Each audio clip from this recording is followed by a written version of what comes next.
Muling hinarang ng barko ng China Coast Guard ang barko ng Philippine Coast Guard sa loob ng Exclusive Economic Zone ng Pilipinas.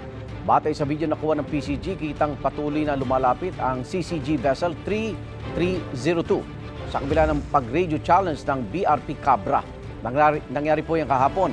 170 kilometrong layo mula Zambales. Sa isang punto, nasa 16 na metro na lang ang pagitan ng dalawang barko.